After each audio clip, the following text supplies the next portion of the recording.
Guys आज मैं आपके लिए बहुत ही इम्पोर्टेंट वीडियो लेकर आई हूँ। अगर आप मेरे बताए हुए तरीके अपनाएंगे ना तो 100% आपको फायदा होना ही होना है। आज मैं आपको शुगर के बारे में, इसके टाइप के बारे में और इसके इलाज के बारे में और शुगर के पेशेंट की दिनचर्या के बारे में बताऊंगी। गाइज आपकी शुगर चाहे कितनी भी पुरानी हो, मैं जो तरीका बताने जा रही हूँ इससे सिर्फ 3 दिन में आपकी शुगर कंट्रोल हो जाएगी और फिर धीरे धीरे जड़ से खत्म हो जाएगी। शुगर ऐसी बीमारी है जो इंसान के जिस्म को अंदर से खोखला बना देती है। ये एक गंभीर बीमारी बनती जा रही है। शुगर धीरे धीरे इंसान को कमजोर बना देती है, इसीलिए शुगर को धीमी मौत कहा जाता है।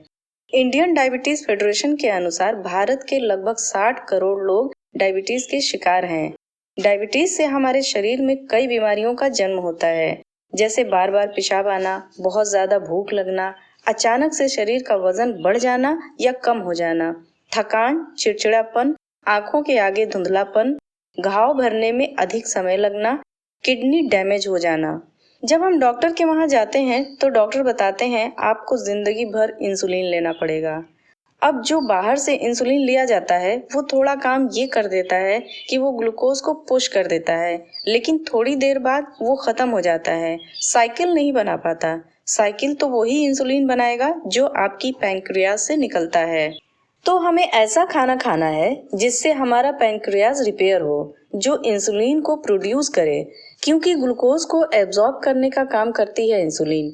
ये रक्त में ग्लूकोज की मात्रा का नियंत्रण करती है और जब यही ग्लूकोज यूटिलाइज न होकर मीन्स एब्जॉर्ब न होकर के हमारे ब्लड में ही फ्लो करता रहता है, तो इसका मतलब हमारे ब्लड में ग्लूकोज मीन्स मीठा घूमता रहता है, तो हमारा शुगर लेवल हाई हो जाता है और इसी सिचुएशन को शुगर डिजीज कहते हैं। अब जानते हैं डायबिटीज का सबसे ज्यादा नुकसान हमारे शरीर के किन अंगों को होता है। अब चूंकि ग्लूकोज हमारे पूरे नसों में खून के साथ दौड़ता है तो ये नसों से जुड़े हर ऑर्गन को डैमेज करता है। जिन जिन ऑर्गन में नसें ज्यादा यूज होती हैं उन सब से जुड़ी बीमारियों का खतरा डायबिटीज होते ही शुरू हो जाती है। अब दिल जो कि नसों से ही बनी है तो हार्ट अटैक का खतरा बढ़ जाता है और आंखों में भी सबसे ज्यादा नसें यूज होती हैं तो आंखों की रोशनी जाने का खतरा बढ़ जाता है। यहाँ तक कि किडनी फेलियर की प्रॉब्लम भी डायबिटीज की वजह से होती है। तो बहुत अहम हो जाता है कि सही समय पर अपनी लाइफ स्टाइल को चेंज कर लें, अपनी सेहत को बेहतर रखने के लिए और डायबिटीज से बचने के लिए। अब आइए फटाफट से जान लेते हैं कि शुगर कितने तरह की होती है। तो नॉर्मली शुगर को 2 कैटेगरी में रखा गया है, टाइप 1 शुगर और टाइप 2 शुगर।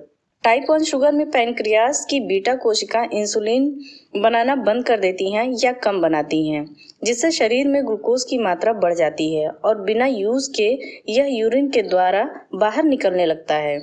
तो इस कंडीशन को कीटोएसिडोसिस कहा जाता है। और आपको बता दें कि टाइप 1 शुगर ज्यादातर बच्चों में देखी जा रही है। इसके लक्षण ये हैं, इसमें यूरिन की मात्रा बढ़ जाती है, थकावट होने लगती है, कमजोरी हो जाती है, वजन कम हो जाता है और इर्रेगुलर हार्ट बीट हो जाती है। अब आइए जानते हैं टाइप 2 शुगर के बारे में। दरअसल हम जो कुछ भी खाते हैं उसमें ज्यादातर 3 चीजें होती हैं, या तो उसमें फैट होता है या कार्बोहाइड्रेट होता है या प्रोटीन, या तीनों चीजें होती हैं। जब भी हम कुछ खाते हैं तो वो हमारे डाइजेस्टिव सिस्टम में जाता है और वो छोटे छोटे मॉलिक्यूल्स में टूटता है और फिर उससे ग्लूकोज बनता है।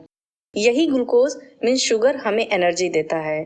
तो जब तक हमारी बॉडी के सेल्स ग्लूकोज को एब्जॉर्ब करते हैं हमें पूरी एनर्जी मिलती है।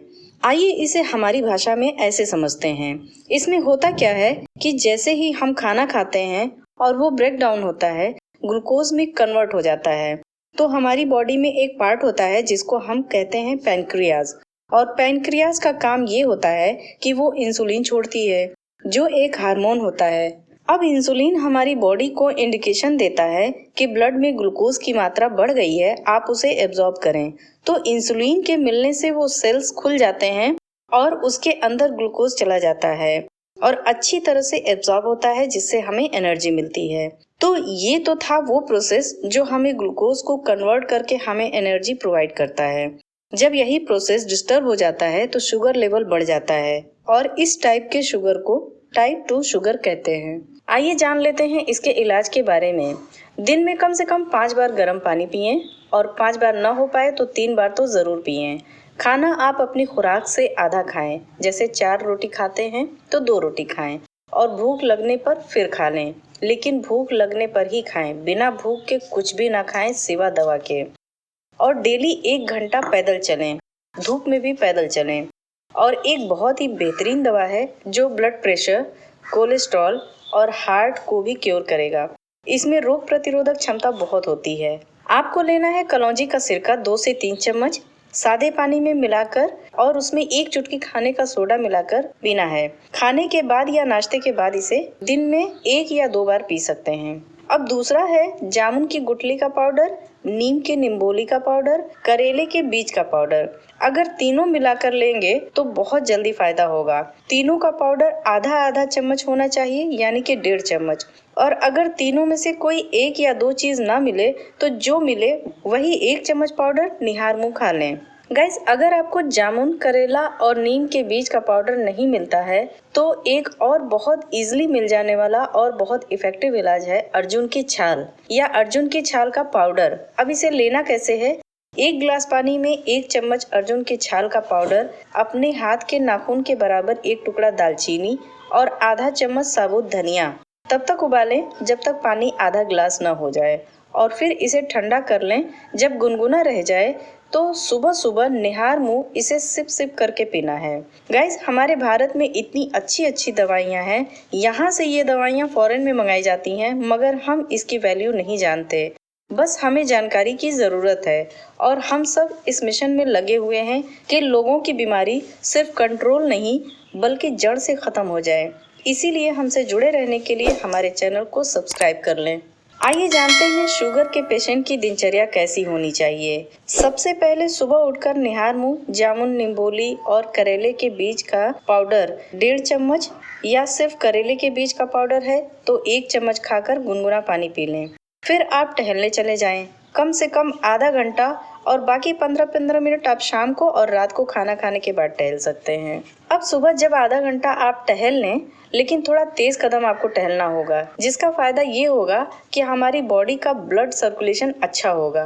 फिर वापस आने के बाद 1 सेब खा लें। सेब खाने के बाद जब आपको भूख लगे तो आपको खाना है सलाद। नाश्ते की जगह आप खाना खाएं, लेकिन खाना खाने के 20 मिनट पहले आप पत्तियों का खीरा, गाजर, मूली, जो भी चीज़ आप कच्ची खा सकते हैं उसका सलाद खाएं।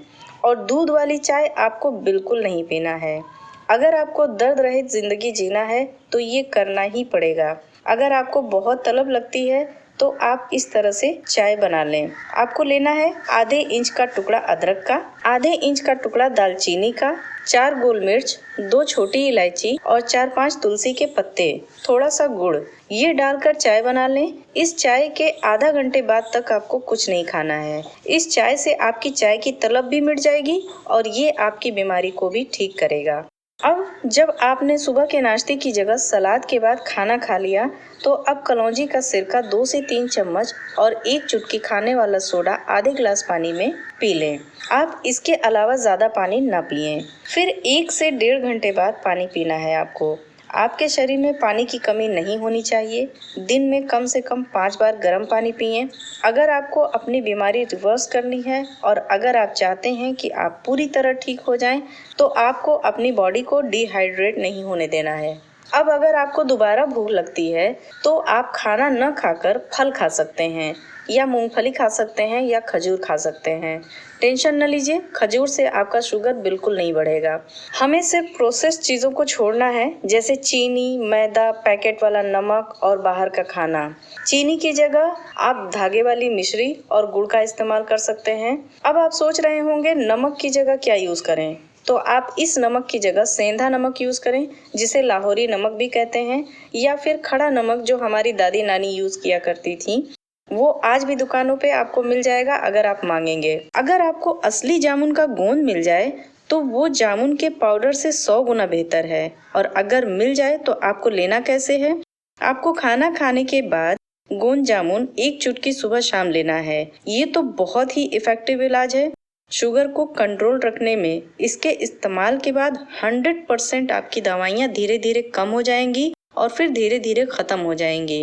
गाइस, अपनी डाइट में अलसी, काला तिल, सफ़ेद तिल वगैरह भी शामिल करें। और एक बहुत इम्पॉर्टेंट बात, रात का खाना आपको 5 बजे से लेकर 6 बजे तक खा लेना है। अपने खाने में लौकी, तुरई और हरी सब्जियां शामिल करें और आप अपने सोने और जागने का टाइम भी बदल दें।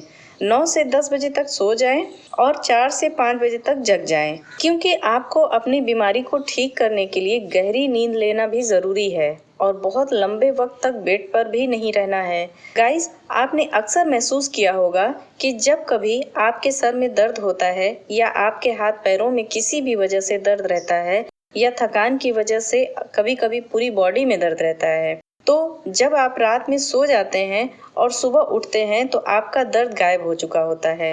ऐसा इसलिए होता है क्योंकि जब हम गहरी नींद में होते हैं तो हमारी बॉडी, हमारा शरीर अपने आप को रिपेयर करता है। दुनिया की कोई भी मशीन ऐसी नहीं होगी जो अपने आप को खुद ठीक कर सके, मगर कुदरत ने हमारे शरीर को ऐसा बनाया है कि ये खुद अपने आप को ठीक करती रहती है। बस थोड़े से देखभाल की ज़रूरत है। फिर देखिए आपकी सेहत में क्या ज़बरदस्त बदलाव आता है। आप हैरान रह जाएंगे कि कितनी तेज़ी से आपकी सेहत में सुधार होता जा रहा है और आपकी सारी बीमारी रिवर्स होती जाएगी और आप अपने आप में भरपूर ताकत महसूस करेंगे।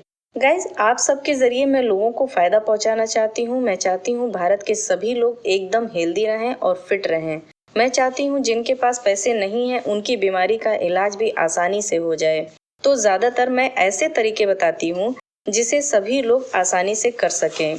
मेरे नुस्खे हजारों तजुर्बों से गुजरे हुए होते हैं। इसे आप अपने आप पर और दूसरों पर ज़रूर यूज़ करें। इसका कोई नुकसान नहीं है, कोई साइड इफ़ेक्ट नहीं है। आप जो दवाइयाँ खा रहे हैं उसे भी खाते रहें और इन नुस्खों को भी ज़रूर इस्तेमाल करें।